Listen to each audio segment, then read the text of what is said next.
D'abord, je le fais en français. Oui, justement, vous avez la grève demain, c'est ça? Oui, c'est ça. Je vais laisser le camarade secrétaire général Ndongo Sarr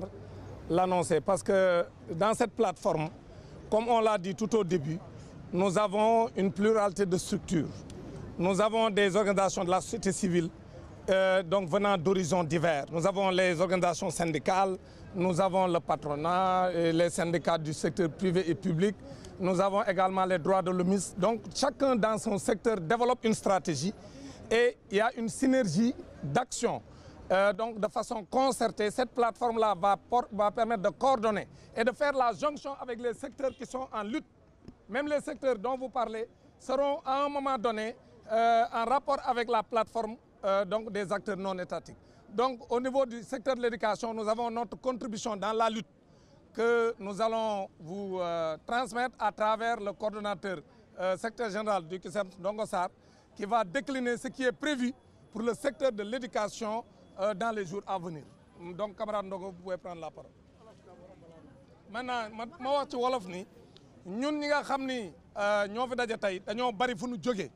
dafa am ñoom ay syndicat lañ am ñoo xam ni société civile bi ñu ngi bokk ci yeneen pàcc ñoo xam ni ay OSC lañ am ñoo xam ne ay imam lañ am ñoo xam ni dañoo nekk ay droits de l'homme ñun ñoo ñëpp ñoo fi daje te li ñu dajale lenn rek la mooy jaay doole bi bëgg am Sénégal ak foqarti moomeelu sénégalais yi pour taxaw yokk sa mandat par force loolu lañ ne du fi amee ñu ne datu élection bi kese moo ñu dajale ñun ñëpp leneen boolewuñu nañu respecté datu élection bi comme datu élection bi c'est le 25 février 2024 ñi fi daje ñëpp loolu la ñu wax léegi nag syndicat enseignants yi dañoo am taxawaay bu ñu am boo xam ni ki nga xam ne moom lañ désigné suñu biir ñun syndicat yi nga xam ci daara yu lalu yi ak yu diggu doomu yi ak yu kaweeg yëpp dañ ni nañu jël le camarade secrétaire général Ndongo Sarr bu ko defee mu wax ci sunu tur bu ko defee mu wax lan la ñuy waajal ak lan lañ bëgg a def ñun syndicat yi.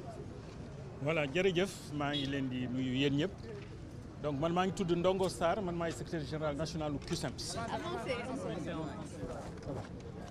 Alors donc ce sont nos pairs qui nous ont désignés pour que nous coordonnions donc cet ensemble de syndicats d'enseignants qui entend dans ce combat pour la restauration de la légalité constitutionnelle mais jouer pleinement sa partition. Et sous ce rapport, nous avons décidé de nous retrouver, nous autres, les syndicats d'enseignants, ce soir à 15h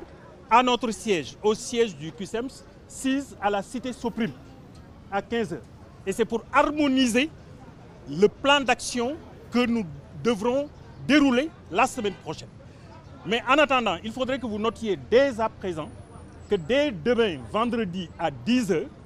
nous demandons à l'ensemble de nos collègues, de nos camarades enseignants, de tous les ordres, du préscolaire au supérieur, nous leur demandons d'observer demain un débrayage à partir de 10h. À l'évidence, samedi, nous allons nous réunir pour évaluer donc tout cela et vous serez informés de ce plan d'action que nous entendons dérouler la semaine prochaine. Et Dame le disait tantôt, dont l'objectif c'est d'appeler les autorités à la raison, de manière à ce que la légalité constitutionnelle soit restaurée. Parce qu'il n'est pas admissible que dans une démocratie, qu'un président de la République, au terme de son mandat, puisse s'arroger le droit d'allonger, de prolonger comme ça gratuitement son mandat. Cela est inacceptable et avec l'ensemble des forces sociales, nous allons nous mobiliser pour faire en sorte que cela n'arrive pas.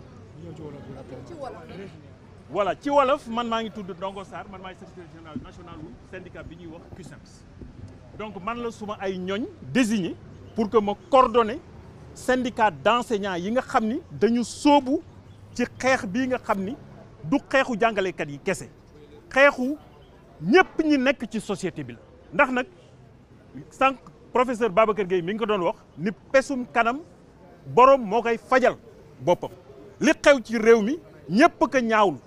ndax nag président de la république boo xam ne Sénégal yi ñoom ñoo ko tànn fal ko jox ko 2 mandats mu dem ba nga xam ne dara desul lu dul moom mu jeexal ayam organiser ay élections yu transparente Sénégal yi tànn ki leen soob pour mu jiite réew mi mu jël décret boo xam ne bi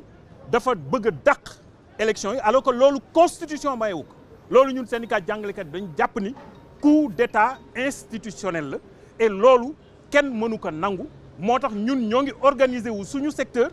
mais ñoo ngi organiser wu également ak yeneen i acteurs donc dans d'autres secteurs de la société pour que ensemble eh bien ñu xeex loolu def de sorte que élection yi nga xam ne dañ ko waroon tenir le 25 février donc ñu tenir que Sénégal yi tànn ku leen soob eh bien mu jiite réew.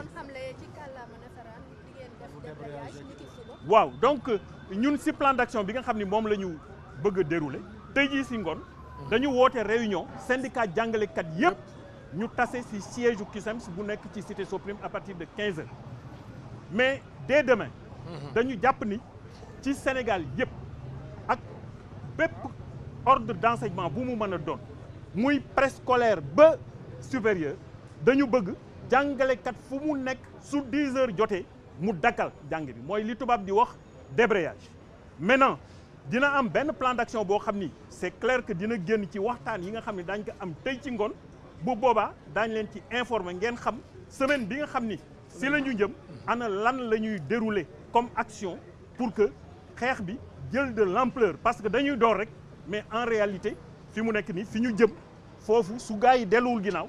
foofu la mbir yi di gën a mel ñun nag bëgguñu ñu egg foofu su doon suñu sago ñoom ñu rëccamtiku tout de suite jàmm ni ñooy ci école bi jàmm ni ñooy ci société. Merci.